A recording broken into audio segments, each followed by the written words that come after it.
Welcome, fans of flip clocks. Today we're going to focus on Seth Thomas flip clocks, and we have a wonderful version here. This is a Seth Thomas Speed Read Cube Lite model 0854-000, made in Japan. The clock came in blue, which is catalog 854. 855 was the white version, and the wood grain version was catalog 856. And today we have catalog 857 in Flip Clock Fan Studios. So here we have definitely a cuboid clock, but we're going to measure it a little closely, and we see that the top measures 4 5/16. That's our width. Our height is 4 1/4 on the nose, and the depth of this clock is 4 3/16 inches. I have no idea why it's like that. There's a spread of about 1/8 of an inch, but that's not bad, because to your eyes it's still a cube.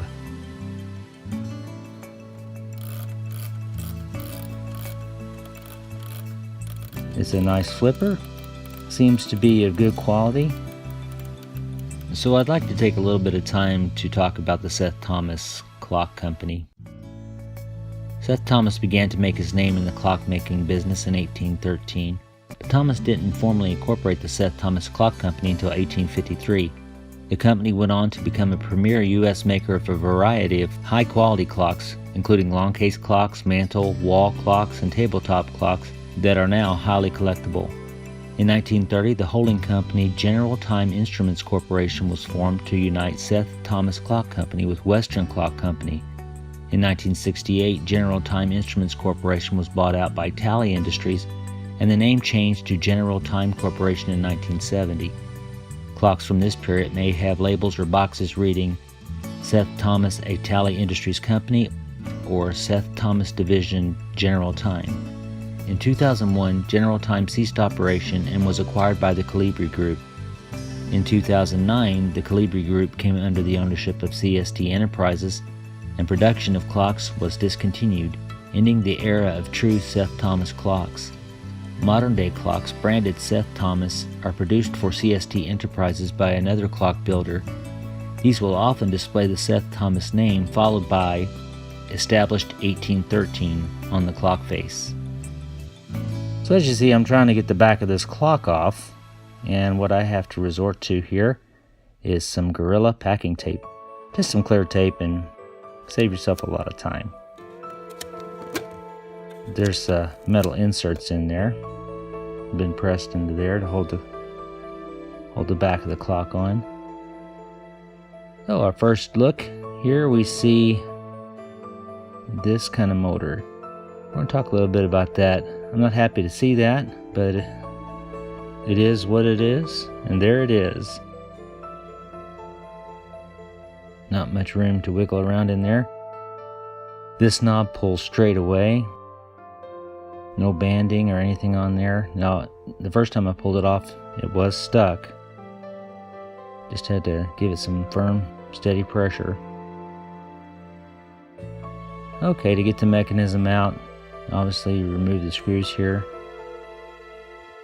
Once your screws are out, you just got to jiggle the clock mechanism slightly. It is a tight fit in there.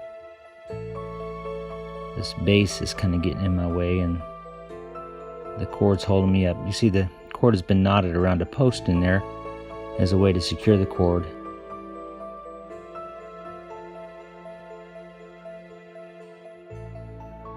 And that old base comes out just like that.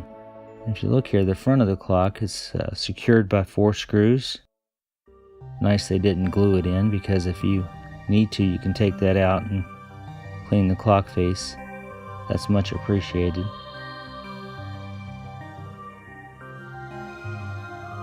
If we take a look at the mechanism here, you can see it's lit by a neon glow bulb, which I have actually already replaced in this clock. I've used screw nuts to put it back. See, it uses a lot of brass gears, some nylon or plastic gears. Wouldn't hurt to oil those, I would imagine.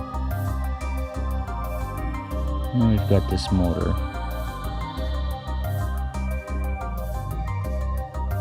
The brass gear, that small gear comes through. That's where the motor comes through.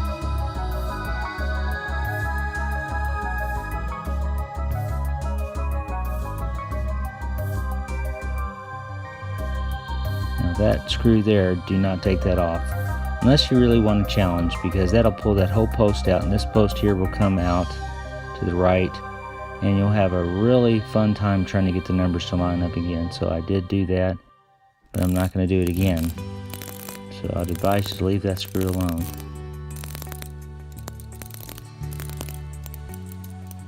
I always like to check, see where the Japan is on the clocks, or the maker.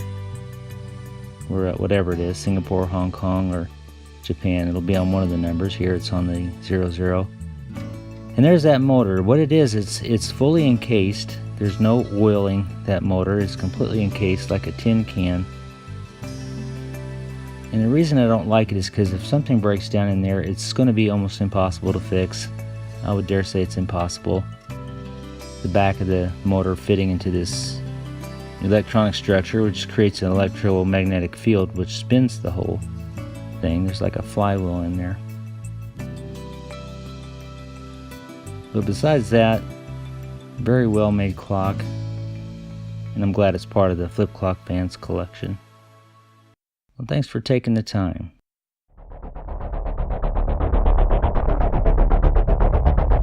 When you get the time, come visit us at flipclockfans.com.